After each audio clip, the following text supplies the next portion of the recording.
ایک ایفیڈیوٹ داخل کر کے علاج کرانے کے بہانے باہر چلا گیا تھا، اور 4 سال تک وہ ادھر علاج کراتا رہا۔ اور اب جب یہ الیکشن کا وقت آتا ہے تو نہ اس کی سزا معطل ہوئی ہے، نہ اس کی کنویکشن ختم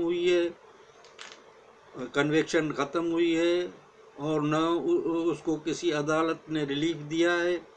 تو وہ اب یہ شہنشاہ اور بادشاہ بن کر آ رہے ہیں، اور پاکستان میں اتنا وائبے والا مچا ہوا ہے جیسے کوئی شہنشاہ موروثی یا آیت اللہ خمینی آ رہا ہے۔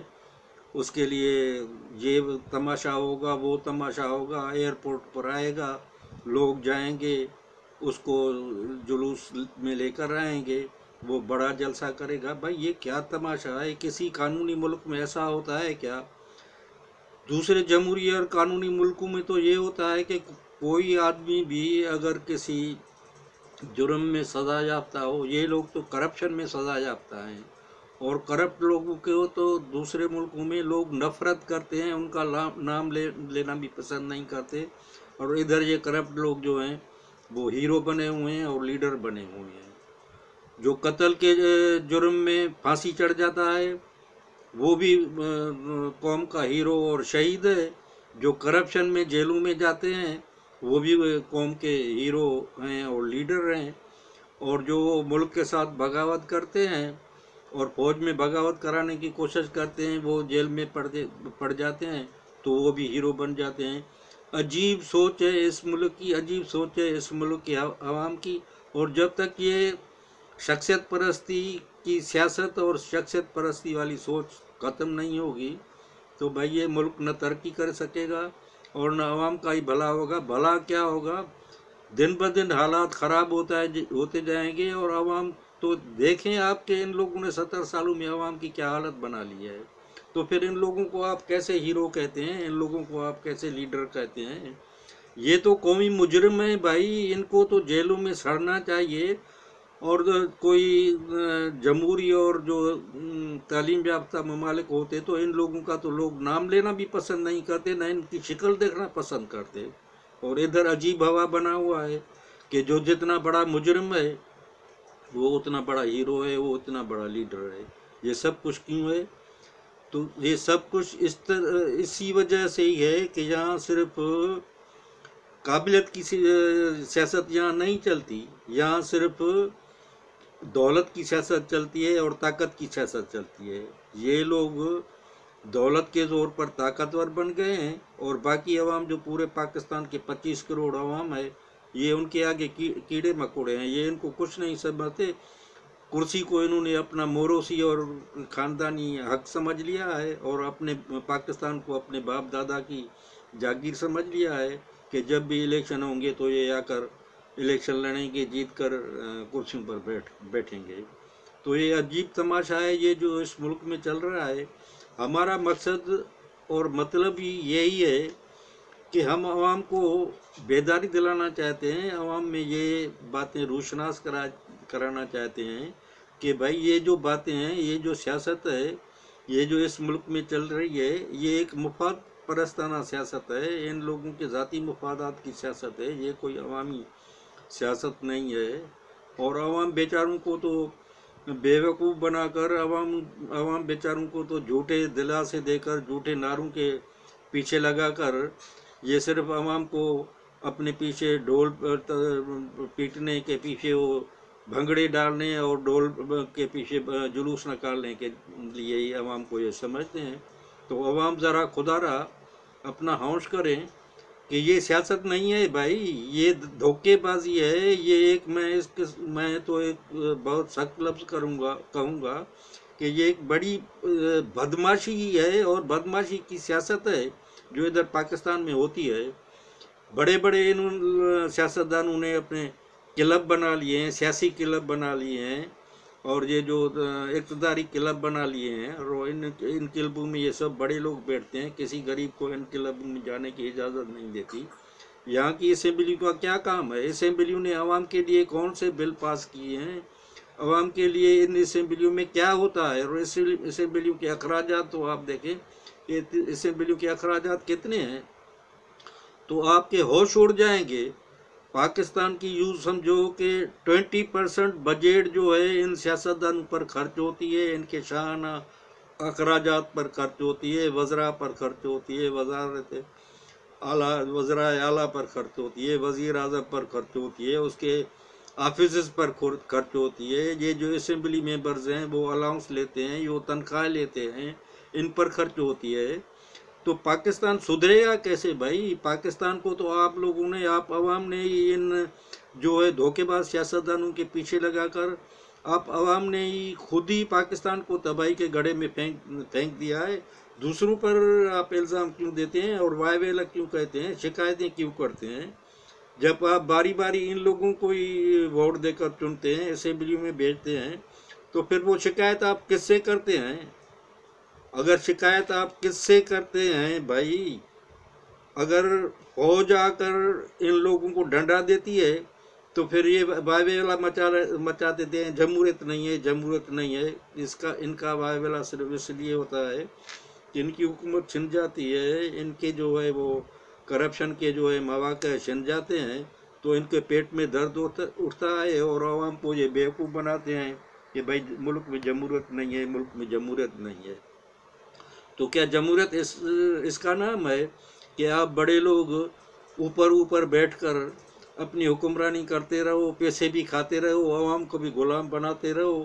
ان کی بڑی واردات یہ ہے کہ پورے بیوروکریسی میں انہوں نے اپنے لوگ بھرتی کیے ہوئے ہیں، میرٹ پر کوئی آدمی بھرتی نہیں ہوتا ہے، اور سب لوگوں نے اپنے سب پارٹیوں نے اپنے لوگ بھرتی کیے ہیں، جن کے ساتھ مل کر وہ کرپشن کی وارداتیں کرتے ہیں، اور اس طرح کرپشن کرتے ہیں کہ ان کو کوئی پکڑ بھی نہیں سکتا۔ پھر کہتے ہیں کہ ہمارے اوپر الزام ہے، کوئی ثابت نہیں کر سکا۔ بھائی ثابت کیسے نہیں کر سکا؟ یہ تو سراسر ثابتیہ ہے نا آپ کے پاس کہ آپ پہلے کیا تھے اور اب کیا ہیں۔ پہلے تو آپ کے پاس اتنی دولت نہیں تھی، پہلے تو آپ اتنے دولت مند نہیں تھے، اب جو اتنے دولت مند بن رہے ہیں تو کیا یہ ثابت نہیں ہے کہ آپ نے کرپشن کیا ہے؟ کس کا نام لیا جائے؟ نواز شریف کی کرپشن دیکھیں، مرحوم بے نظیر بھٹو کی کرپشن دیکھیں، اس کے سوئز اکاؤنٹ میں پیسے نکلے، سرے محل نکلے۔ اور یہ زرداری کی کرپشن تو عالم میں آشکار ہے، 15 سالوں میں جو انہوں نے سندھ کی حالت بنا دی ہے، پورا سندھ جو ہے وہ اس کے خلاف چلا رہا ہے۔ پھر بھی تعجب ہے کہ لوگ ان لوگوں کے پاس جاتے ہیں، ان لوگوں کو جو ہے ووٹ دیتے ہیں۔ تو پھر بھائی اس ملک کی جو ہے وہ بھلائی اور عوام کی بھلائی کس طرح ہوگی؟ تو ہمارے یہ اتنی سخت باتیں کرنے اور یہ ویڈیو بنانے کا مقصد ہی ہمارا یہ ہوتا ہے کہ خدا را عوام خوش عقل سے کام لیں اور ان لوگوں کو پہچانیں، اور ان لوگوں کو چھوڑ کر کوئی عوامی پلیٹ فارم، کوئی عوامی طاقت ایسی بنائیں کہ جو ان لوگوں کے آگے آئے اور یہ لوگ جو اس طاقت کے آگے ٹھہر نہ سکیں۔ تو ایسی طاقت بنانی چاہیے، ایسی عوامی پلیٹ فارم ایسا بنانا چاہیے، اور انشاءاللہ بنے گا۔ ہم کوشش کر رہے ہیں کہ اس طرح کی جو ہے وہ سیاست کو جو ہے میدان میں لایا جائے، اور سیاست کو نچلی طبقے پر اور نچلے سطح پر لایا جائے۔ یہ پاکستان اس وقت جو پاکستان ہے 2 طبقات میں بٹ گیا ہے، ایک حکمران اور امیر طبقہ ہے جو ملک پر حکمرانی کرتا ہے، دوسرا غریب طبقہ ہے، عام عوام ہے جو ان کے نیچے جو ہے وہ زندگی گزار رہے ہیں۔ تو بھائی یہ جب تک یہ باتیں صحیح نہیں ہوں گی، جب تک یہ معاملات عوام خود نہیں سوچے گے، تو کوئی اوپر سے آ کر تو نہیں سدھارے گا۔ ابھی میں بات کر رہا تھا تو جب مارشل لا لگتا ہے، فوج آ کر ڈنڈا دیتی ہے، فوج بھی مجبوراً آتی ہے جب دیکھتی ہے کہ یہ سیاستدانوں نے ملک کا کباڑہ کر دیا ہے اور اب ملک جو ہے سلامت نہیں رہ سکے گا۔ آئینی طور پر فوج کی ذمہ داری ہے ملک کی سلامتی کی، ملک کو قائم رکھنے کی ذمہ داری ہے۔ وہ مجبوراً آتے ہیں اور پھر 8-10 سال حکومت کر کے ملک کو سیدھا کر کے پھر ان کے حوالے کرتے ہیں، تو پھر یہ لوگ جو ملک کا حشر بناتے ہیں وہ آپ لوگ دیکھتے ہیں۔ تو یہ کب تک یہ ڈھول تماشے کی سیاست چلے گی؟ عوام کب دوسرے ملکوں میں کیا ہوتا ہے بھائی؟ دوسرے ملکوں میں سیاسی پارٹیاں اپنا منشور دیتی ہیں، سیاسی پارٹیاں اپنا عوامی پروگرام دیکھتی ہیں، عوام ان کو دیکھتے ہیں کہ بھائی ان سیاسی پارٹیوں کے پاس عوام کے لیے کیا ہے، پھر وہ ووٹ دیتے ہیں۔ اور ادھر کیا ہے، ووٹ صرف ڈھول تماشے پر ملتا ہے۔ جو بڑا آدمی شہنشاہ بن کر، بادشاہ بن کر آتا ہے، اترتا ہے ادھر، جیسے کوئی دوسرے ملک کا فاتح بادشاہ آ گیا ہو، اور ادھر لوگ اس کا جو ہے وہ استقبال کرتے ہیں، ڈھول تماشے سے بجا کر جلوس نکالتے ہیں، اور ووٹ بھی ان ڈھول تماشوں پر ملتا ہے۔ ان کے پوچھتا ہوں میں، ان پارٹیوں کے پاس عوامی پروگرام کیا ہے؟ 50 سالوں سے جو انہوں نے حکومت کی ہے، تو وہ عوامی پروگرام تو ذرا بتائیں کہ ان لوگوں نے عوام کے لیے کیا کیا ہے، اور اس پر کیا عمل کیا ہے، اور عوام کی اور پاکستان کی حالت کیا بہتر کی ہے۔ تو خدا را پاکستانی عوام سوچیں، اپنے مستقبل کے لیے سوچیں، اپنی زندگیاں ان دھوکے باز سیاستدانوں کے پیچھے صرف شخصیت پرستی میں ان کے پیچھے لگ کر مت گزاریں۔ یہ شخصیت پرستی آپ کو ابھی تک ایک گھڑے میں پاکستان کی عوام کو اس شخصیت پرستی نے پھینک تو دیا ہے، آگے بھی یہ عوام جو ہے اس شخصیت پرستی کی وجہ سے ایک بڑے گڑھے میں گریں گے، جہاں سے نکلنا ناممکن ہوگا۔ تو عوام ہوش کے ناخن لیں، عوام اپنی عقل استعمال کریں، اور ان لوگوں کے پیچھے چلنا چھوڑ دیں۔ عوام کوئی اپنا، میں تو کہتا ہوں کہ عوام تالکے سطح پر اپنی کونسلیں بنائیں، عوامی کونسلیں بنائیں، جن میں ان کرپٹ سیاستدانوں کا، کرپٹ افسران کا، ظالم سیاستدانوں کا، ظالم افسران کا تالکے سطح پر عوامی کونسل بنا کر ان کے کا مقابلہ بھی کریں، اور اس تالکے سطح پر ان عوامی کونسلوں کے ذریعے اپنے نمائندے کھڑے کر کے ان لوگوں کو جو ہے وہ مقابلہ کریں۔ فتح آ کر حق اور سچ کی ہوتی ہے۔ یہ لوگ حاوی اس وجہ سے ہو گئے ہیں کہ دوسری طرف سے حق اور سچ کی کوئی بات نہیں آتی، حق سچ کی کوئی آواز نہیں اٹھتی۔ تو یہ لوگ جو ہیں وہ بس اپنے جھوٹے باتوں سے اور جھوٹے آوازوں سے، جھوٹی کہانیوں سے عوام کو بیوقوف بنائے ہوئے ہیں۔ تو بھائی خدا را پاکستانی عوام اس کو سوچیں، ان باتوں پر سوچیں۔ یہ ملک اب ان امیر سیاستدانوں کا، ان امیر حکمرانوں کا متحمل نہیں ہو سکتا۔ پاکستانی عوام اٹھ کر، متحد ہو کر ان امیر حکمرانوں کا اور عوام سیاستدانوں کا مقابلہ کریں، اور ان کی جو عزاداری ہے اور ان کی جو وہ مونوپولی اس ملک میں اور اس ملک کی سیاست پر قائم ہو گئی ہے، اس کو ختم کرنے میں اپنا عوام کردار ادا کریں۔ پوری طاقت، ساری طاقت عوام کی ہے۔ عوام جب متحد ہو جائیں گے ان کے آگے، تو عوام کی طاقت چلے گی، پھر ان کی کوئی طاقت بھی نہیں چلے گی، ان کی سیاست بھی نہیں چلے گی۔ تو ہماری عرض ہے عوام سے، سمجھدار لوگوں سے، پڑھے لکھے لوگوں سے، کہ یہ جو یوٹیوبر میں بڑا تجربہ ہوتا ہے، یوٹیوبر میں لاکھوں ان کے سبسکرائبر ہیں، ہزاروں لوگ دیکھتے ہیں، وہ باتیں کیا کرتے ہیں؟ صرف جھوٹی باتیں بتا کر لوگوں کو بیوقوف بناتے ہیں۔ وہ نیوز کے نام پر ایسی ہیڈنگ لگاتے ہیں اس میں اپنے ویلاگ پر، اور اندر دیکھو تو وہ کوئی بات ہی نہیں ہوتی۔ تو بڑا بیوقوف اور بڑا گمراہ تو عوام کو ان یوٹیوبرز اور ان صحافیوں اور ان تجزیہ کاروں نے بنایا ہوا ہے، جو دن رات ان کی تعریف میں لگے رہتے ہیں۔ کوئی عمران خان کی تعریف میں لگا رہتا ہے، کوئی نواز شریف کی تعریف میں لگا رہتا ہے، کوئی زرداری اور پیپل پارٹی کی تعریف میں لگا رہتا ہے۔ تو ان سے سوال تو پوچھیں کہ بھائی آپ کے پاس عوامی مسائل نہیں ہیں؟ کبھی آپ نے عوامی مسائل پر کوئی بات کی ہے؟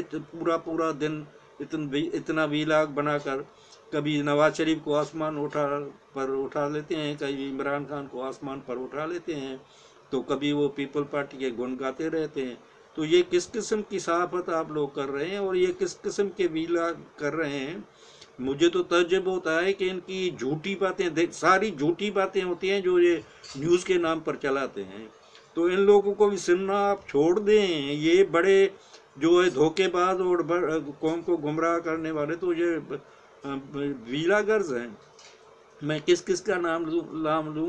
یہ جو سب سے بڑا اپنے آپ کو ویلاگرز کہتے ہیں، مجھے تو تعجب ہوتا ہے کہ ان کو بنیادی باتوں کا بھی پتہ نہیں ہوتا ہے، اور پاکستان کی بنیادی تاریخ کا اور پاکستان کی حالیہ جو بھٹو دور کے بعد میں جو سیاست چلی ہے اور پاکستان چلا ہے تو ان باتوں کا بھی پتہ نہیں ہوتا ہے، سیدھا سادہ کلیئر بیٹھ کر جھوٹ بولتے ہیں بھٹو کے بارے میں، فوج کے بارے میں، نواز شریف کے بارے میں، ساری جھوٹی کہانیاں جھوٹی باتیں بتاتے ہیں۔ اور دوسرا پاکستان کا جو ہے اہم کردار ہے وہ عدلیہ ہے، وہ عدلیہ کبھی کبھی بھی سیاستدانوں کے پیچھے چل کر وہ ایسے فیصلے کرتی ہیں جو عوام کے لیے نقصان دہ ہوتے ہیں۔ تو عدلیہ سے بصد احترام گزارش کرتے ہیں کہ جج صاحبان، آپ نے آئین کا حلف لیا ہوا ہے، قانون کا حلف لیا ہوا ہے، اور آئین اور قانون پر عمل کریں۔ یہ جو موقع بازی کے آپ فیصلے کرتے ہیں یہ آپ کے لیے بھی اچھے نہیں ہیں، عوام کے لیے بھی اچھے نہیں ہیں، پاکستان کے لیے بھی اچھے نہیں ہیں۔ یہ موقع بازی کے فیصلہ نہیں ہونا چاہیے، قانون اور آئین کے مطابق فیصلہ ہونا چاہیے۔ جو اگر جرم ہے تو اس کو پکڑنا چاہیے، اس کو چھوٹ نہیں ملنی چاہیے، کہ چاہے کتنا بھی بڑا سیاستدان ہو۔ مجرم ہوتا ہے جب آپ اس کو سزا دیتے ہیں یا آپ اس کا کیس سنتے ہیں تو یہ لینینسی کیا دکھاتے ہیں؟ کیا آپ عام لوگوں کے لیے بھی یہ لینینسی دکھاتے ہیں؟ عام لوگوں کے لیے بھی ایسے آرڈر کرتے ہیں کہ اس سیاستدان کو جیل میں یہ سہولتیں دو، یہ سیاستدان اس بات سے جو ہے حاضری سے چھوٹا ہے، اب حاضری پر آئے یا نہ آئے اس کی مرضی ہے۔ دوسروں کے لیے تو حاضری پر نہیں آتے تو آپ پتہ نہیں ان کا کیس ہی ڈسمس کر دیتے ہیں یا ان کے وارنٹ نکالتے ہیں۔ تو بھائی جج صاحبان، خدا کا خوف کریں، آپ تو سب کے سے زیادہ آپ پر ذمہ واری ہے، اور سب سے زیادہ اللہ کے آگے آپ کو جواب ہونا پڑے گا۔ سب سے زیادہ جو اللہ کو جو ہے حساب کتاب آپ لوگوں نے دینا پڑے گا، کیونکہ اس دنیا کی اپنے عوام کی جو ہے اللہ تعالیٰ نے ذمہ واری آپ پر رکھی ہے کہ اگر کچھ لوگ، کچھ عناصر عوام سے زیادتی کریں تو آپ کو اللہ تعالیٰ نے فیصلے کرنے کا اختیار دیا ہے کہ بھائی آپ فیصلہ کر کے اس مظلوم آدمی کو حق دلائیں۔ تو آپ کا یہ کام ہے کہ مظلوم کو حق اس کے آئین اور قانون کے مطابق دلائیں۔ یہ کیا بات ہے کہ عام لوگوں کو تو آپ عدالتوں میں پوچھتے نہیں، اور خاص لوگوں کے لیے عدالتیں بھی لگاتے ہیں، خاص فیصلے بھی کرتے ہیں۔ تو خدا را پاکستانی عوام، ججز اور سیاستدان اللہ کے خوف سے ڈریں اور اللہ کا خوف کریں۔ اللہ کی پکڑ بہت سخت ہوتی ہے۔ یہ جو سیاستدان میں پکڑ میں آتے ہیں تو یہ سمجھتے نہیں بس فلانے نے کر دیا، فلانے نے کر دیا۔ بھائی فلانے ولانے نے نہیں کر دیا، یہ اللہ نے آپ کو پکڑ لیا ہے۔ اللہ اتر کر خود ڈنڈے نہیں مارتا ساری، مگر وہ کسی طریقے سے ہی اور کوئی طریقہ ہی پیدا کرتے ظالموں کو پکڑتا ہے۔ یہ جو پکڑ ہوتی ہے اللہ تعالیٰ کی طرف سے، اللہ تعالیٰ کی قوانین ہے۔ یہ دنیا اللہ تعالیٰ نے ایسے بنا کر چھوٹ نہیں دی ہوئی ہے کہ جو بدمعاش آدمی جس طرح چاہے۔ ہاں تھوڑی ڈھیل ملتی ہے، وہ اللہ تعالیٰ کا وہ بھی قانون ہے، ڈھیل اس لیے ملتی ہے کہ شاید یہ لوگ سدھر جائیں، مگر قرآن میں بار بار کہا گیا ہے کہ جو لوگ حد سے گزر جاتے ہیں ہم اس کو نہیں چھوڑتے، اور پھر ان کو ہم سخت پکڑتے ہیں۔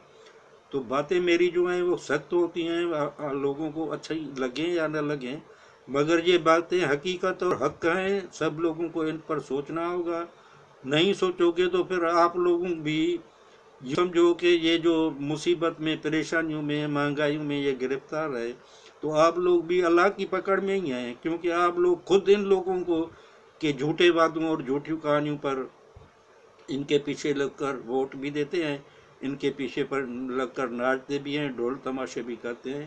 تو خدا را ڈھول تماشے اور ناچ گانوں کی سیاست ختم ہونی چاہیے، سنجیدگی کی سیاست ہونی چاہیے۔ عوام سنجیدہ بن کر سوچے کہ کس کے پاس کیا پروگرام ہے، اور ان سیاستدانوں کو مسترد کر کے آپ عوام اپنی طاقت پیدا کریں، تالکے لیول پر اپنے جو ہے وہ تالکہ کونسلیں بنائیں اور اس کو طاقتور بنائیں، اور ان لوگوں سے مقابلہ کرنا کوئی مشکل کام نہیں۔ اچھا، جو حق کے لیے اٹھتا ہے اللہ تعالیٰ اس کی مدد کرتا ہی کرتا ہے، یہ اللہ کا قانون ہے۔ آپ ڈرے نہیں کہ یہ جو ہے بڑے طاقتور ہیں، اور ان کا فرعون کو بھی تو کمزور اسرائیل قوم سے اللہ تعالیٰ نے شکست دلوا دی، وہ اللہ کا کارنامہ اور معجزہ ہے کہ اللہ تعالیٰ اپنے کمزور بندوں کی کس طرح مدد کرتا ہے۔ یہ لوگ بھی ادھر جو ہیں سیاستدان پاکستان کے یہ فرعون بنے ہوئے ہیں، اور جب عوام ان کے خلاف اٹھیں گے، بنی اسرائیل بھی جب فرعون کے خلاف اٹھے تھے تب اللہ تعالیٰ نے اس کو سزا دی، تو جب عوام ان کے خلاف اٹھیں گے تو اللہ تعالیٰ ان فرعونوں کو بھی ایسی سزا دے گا کہ نشان عبرت بنا دے گا۔ تو بڑی مہربانی یار، یہ میں باتیں بڑی سخت کرتا ہوں، ہو سکتا ہے آپ لوگوں کو اچھی نہ بھی لگیں، مگر اچھی لگے یا نہ لگے میں تو حق اور سچ بات بولتا رہوں گا، اور اس امید پر بولتا رہوں گا کہ حق اور سچ کی فتح ایک دن ہوتی ہے اور اللہ تعالیٰ بھی اس کی مدد کرے گا۔ انشاءاللہ پورا یقین ہے کہ اللہ تعالیٰ ہماری مدد کرے گا اور ہماری اس حق اور سچ باتوں کی ایک دن کامیابی دلائے گا۔ بڑی مہربانی، خدا حافظ۔ ویڈیو کو لائک بھی کریں، چینل کو سبسکرائب بھی کریں۔ ہم تو ان لوگوں میں نہیں ہیں جو ویلاگ وہ پیسوں کے لیے بناتے ہیں اور لاکھوں کے سبسکرائبر ہیں، ہزاروں ان کو دیکھتے ہیں، مگر وہ دن رات صبح شام ویلاگ بنا کر جھوٹی کہانیاں بنا کر جھوٹے ہیڈنگ لگاتے ہیں، اور لوگ ان کی جو وہ ویلاگ بھی دیکھتے ہیں اور جھوٹی کہانیاں بھی سنتے ہیں۔ تو یہ اس جھوٹ نے ہی اس ملک کو تباہ کیا ہوا ہے۔ بھائی خدا کے واسطے اپنے عقل کو استعمال کریں، ان جھوٹے لوگوں کے پیچھے مت چلیں اور جھوٹ کو دفن کر دیں اور حق اور سچ کا ساتھ دیں۔ بڑی مہربانی، خدا حافظ، السلام علیکم۔ عوامی پاکستان زندہ باد، عوام پاکستان، عوام زندہ باد۔